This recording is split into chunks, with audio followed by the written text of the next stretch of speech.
Sir, Iran డైరెక్ట్‌గా అటు America అధ్యక్షుడైన ట్రంప్‌నే target చేసినట్టుగా ఒక వార్త వైరల్ అవుతుంది సార్. అంటే మనకు తెలుసు ట్రంప్ మొత్తం కూడా దాడులు చేయించాడు ఇరాన్ పైన.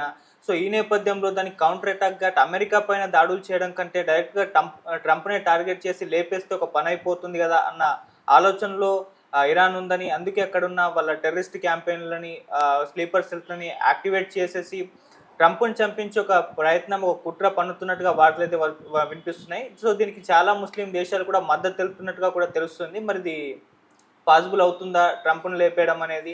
దీన్ని ఏ విధంగా చూడొచ్చు? మరి ఈ కుట్ర కోణంకి సంబంధించి మీరేం చెప్తారు? ప్రధానంగా వరల్డ్‌లో అంటే ప్రపంచంలో టెర్రరిజానికి ప్రధాన కారణం అమెరికా అనే ఆరోపణలున్నాయి. ఎందుకంటే అమెరికా అనేక దేశాల మీద దాడులు చేయడం, వాళ్ళ ప్రెసిడెంట్‌లని లేకపోతే ప్రధానమంత్రులని మార్చేయడం, ఆయా దేశాల్లో అల్లకల్లోలం చేయడం. దీనివల్ల వాళ్ళు డైరెక్ట్‌గా అమెరికాతో పోరాడలేక అసిమెట్రిక్ వార్ అంటారు. అసిమెట్రిక్ వార్ అంటే సిమెట్రిక్ అంటే డైరెక్ట్‌గా ఈక్వల్‌గా పోరాటం. అసిమెట్రిక్ వార్ అనేది ఇండైరెక్ట్‌గా రకరకాల పద్ధతిలో పోరాటం.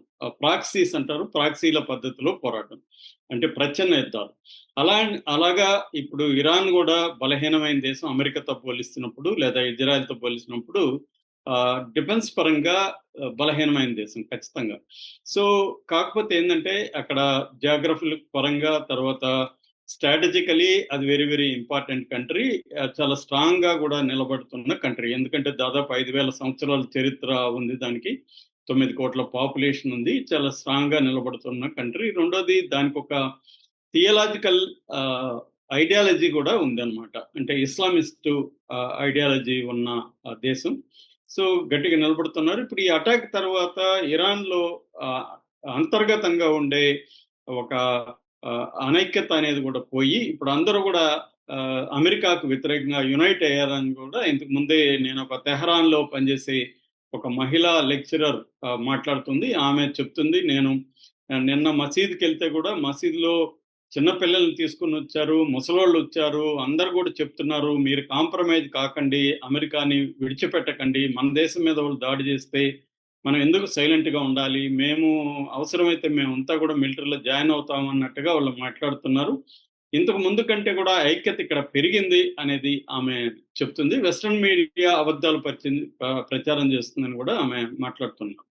సో, అది కొంతవరకు వాస్తవం కూడా అయ్యే అవకాశం ఉంది. ఎప్పుడైనా మనం కూడా ఇప్పుడు మోడీని వ్యతిరేకించే వాళ్ళంతా కూడా యునైట్ అయ్యారు గదా! ఇక్కడ పాకిస్తాన్ వార్ వచ్చినప్పుడు. సో, ఈవెన్ కాంగ్రెస్ కూడా యునైట్ అయింది. అన్ని పార్టీలు సపోర్ట్ చేసే మోడీకి. అట్లాగే అక్కడ కూడా పాకిస్తాన్‌లో కూడా జైల్లో ఉంటున్న ఇమ్రాన్ ఖాన్ లాంటోళ్ళు కూడా వారికి మద్దతు పలికారు. ఎప్పుడైనా యుద్ధం అనేది వచ్చినప్పుడు ఖచ్చితంగా ఇంటర్నల్‌గా ఎన్ని గొడవలున్నా అందరూ యునైట్ అవుతారు. అలాగే ఇరాన్‌లో కూడా యునైట్ అయ్యారని చెప్తున్నారు.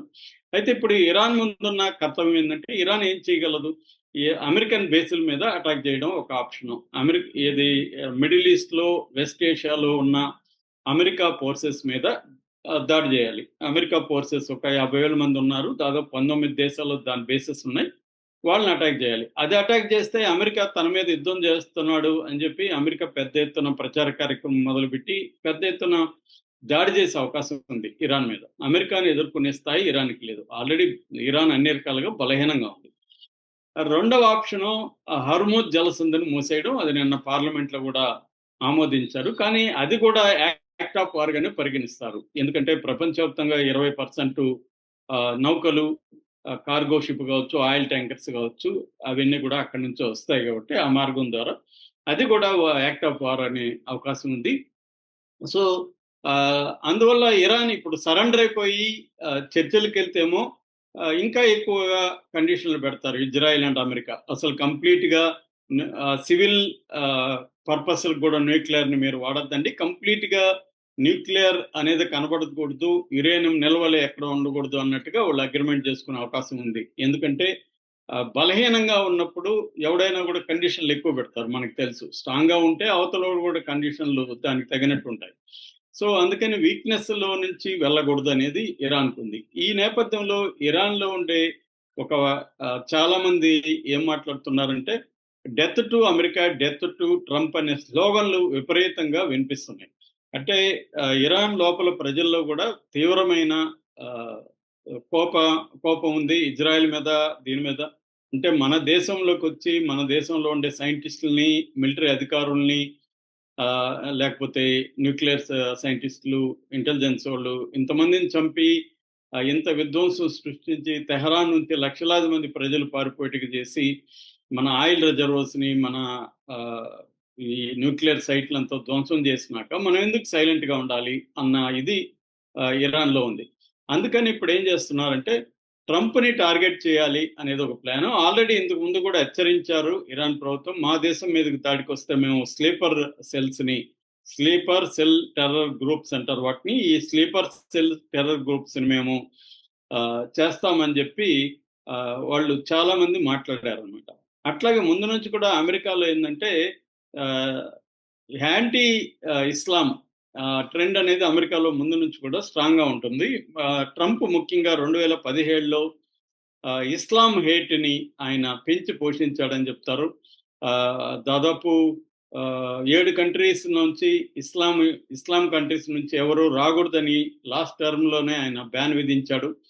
సో, ట్రంప్ ముందు నుంచి కూడా ముస్లిములకు వ్యతిరేకి అనే ఒక అభిప్రాయం అయితే ఉంది. ఈ నేపథ్యంలో ఆహ్, మొన్న ఓఐసీ అంటారు, ఆర్గనైజేషన్ ఆఫ్ ఇస్లామిక్ కోఆపరేషన్ అని. దాంట్లో 57 ముస్లిం దేశాలున్నాయి. వాళ్ళందరూ కూడా దీన్ని ఖండించారు. పాకిస్తాన్ గావచ్చు, టర్కీ గావచ్చు, యూఏఈ గావచ్చు, ఒమన్ గావచ్చు, ఇరాక్ గావచ్చు, ఖతర్ గావచ్చు, వీళ్ళందరూ అమెరికాకి అనుకూలంగా ఉన్నవాళ్ళు కూడా అమెరికా దాడిని ఖండించారు. ఎందుకంటే ఇప్పుడు మొత్తం ముస్లిం దేశాల్లో ఒక అభద్రతా భావం అనేది వచ్చింది. వాళ్ళకి ఇరాన్ ఉండడం వల్ల అమెరికాతో కొంత బార్గెనింగ్ పవర్ అనేది ఉంటది. మనకి జిజక్ అనే ఒక ఫిలాసఫర్ ఏమంటాడంటే, భగత్ సింగ్ ఉండడం వల్లే గాంధీ బ్రిటిష్ వాళ్ళతో కొంత స్ట్రాంగ్‌గా కొంత బార్గెనింగ్ చేయగలిగాడని. అంటే మీరు నాతో డీల్ చేయకపోతే మీరు భగత్ సింగ్ బ్యాచ్‌తో డీల్ చేయాల్సి ఉంటది అనేది ఒక రకంగా బెదిరించాడు బ్రిటిష్ వాళ్ళని. ఆహ్, అంటే వయలెన్స్‌ని గాంధీ కూడా ఉపయోగించుకున్నాడు ఇండైరెక్ట్‌గా అని స్లవోయ్ జిజక్ ఆయన ఒక థియరీ చేశాడు. అది వాస్తవం గూడా. ఎందుకంటే చాలా సార్లు మీరు మావోయిస్టుల తరపున నిలబడే పౌర హక్కుల సంఘాల మేధావులకి ఎందుకు వెయిట్ వస్తుందంటే, మీరు మాతో డీల్ చేయకపోతే మీరు మావోయిస్టులతో డీల్ చేయాలి అని ప్రభుత్వాన్ని ఒక రకంగా వాళ్ళు బెదిరించడం అనేది జరుగుతుంటది. ప్రజా సంఘాలు. అంటే గద్దర్ లాంటి వాళ్ళకి ఎందుకంత ఇంపార్టెన్స్ వచ్చింది ఆ కాలంలో అంటే, ఖచ్చితంగా గద్దర్‌తో మాట్లాడుకుంటే బెటర్ గదా! లేకపోతే మావోయిస్టులతో ఇబ్బందవుతుంది అని చాలామంది గద్దర్‌తో కాంప్రమైజ్ అయిపోయినోళ్ళు చాలామందున్నారు. పరిటాల రవి లాంటోళ్ళు గద్దర్‌ని ఉపయోగించుకొని అప్పట్లో పీపుల్స్ వార్‌తో రాజీలు చేసుకున్నోళ్ళు చాలామందున్నారు. అలాగా ఆహ్, ఇక్కడ గూడా అదే జరిగే అవకాశం ఉంది. ముస్లిం దేశాలకన్నిటికి ఇరాన్ లాంటిది ఒక స్ట్రాంగ్ అక్కడ మిడిల్ ఈస్ట్‌లో లేకపోతే రేపొద్దున ఇరాన్ అయింది. రేపు టర్కీ అవుతుంది. టర్కీ మీద కూడా ఇదే పెడతారు. ఎందుకంటే ఆల్రెడీ ఇరాకు, లిబియా, లెబనాను, మొన్న యెమెన్ వీటన్నిటి పరిస్థితి ఏంటి ఇవాళ? తొక్కేసారు వాటన్నిటిని. ఇప్పుడు ఉన్నది ఒకే ఒక ఫోర్స్ ఇరాను. ఇరాన్ కూడా తొక్కేస్తే ఏమవుతుంది? మొత్తం అక్కడ వెస్ట్ ఏషియా కావచ్చు, మిడిల్ ఈస్ట్ కావచ్చు, అన్ని దేశాలు కూడా భయంతో బతకాల్సిన పరిస్థితి. లొంగిపోయి ఇజ్రాయెల్‌కి, అమెరికాకి లొంగిపోయి బతకాల్సిన పరిస్థితి. సో, అందుకని కూడా వాళ్ళందరూ కూడా రహస్యంగా ఇరాన్‌కి సపోర్ట్ చేస్తారంటున్నారు. ముఖ్యంగా ఐసిస్-కే అంటారు, ఒక గ్రూప్ ఉంది. మామూలుగా ఐసిస్ అంటే Islamic state of Iraq and Syria. దీనికి మళ్ళీ ఒక అనుబంధ గ్రూపులు చాలా ఉన్నాయి. అలాగా ఖొరసాన్ గ్రూప్ అని ఉంది. ఖొరసాన్ అంటే ఇరాన్ ప్లాట్యూకి ఈస్టర్న్ ప్రాంతంలో ఉన్న ఖొరసాన్ అనే ప్రాంతం నుంచి ఏర్పడిన గ్రూప్ అన్నమాట అది. అది వెస్ట్ అండ్ సెంట్రల్ ఏషియాలో పనిచేస్తుంటది. అంటే ఆఫ్ఘనిస్తాను, పాకిస్తాను, ఉజ్బెకిస్తాను, కజకిస్తాను ఈ ఏరియాలో పనిచేసే గ్రూప్‌ని ఐసిస్-కే అంటారు. మొన్న ఆహ్, అసీం మునీర్‌తో లంచ్ మీటింగ్‌లో కూడా ఈ చర్చ వచ్చిందని చెప్తున్నారు. ఎవరు? ట్రంప్‌కి, అసీం మునీర్‌కి మధ్య ఈ ఐసిస్-కే అనే దాన్ని మనం ఎలా తుదముట్టించాలి అనేది వాళ్ళిద్దరి మధ్య కూడా చర్చ. ఎందుకంటే ఐసిస్-కే అనేది పాకిస్తాన్‌లో కూడా అనేక మందిని చంపుతుందన్నమాట. సో, ఇదేందంటే ఒక సలాఫీ జిహాదిస్ట్ గ్రూప్ అంటారు ఇది. సున్నీ ముస్లిం గ్రూప్ ఇది. ఇది ఎక్కువగా షియాల్ని, తర్వాత క్రిస్టియన్స్‌ని టార్గెట్ చేస్తుంటది.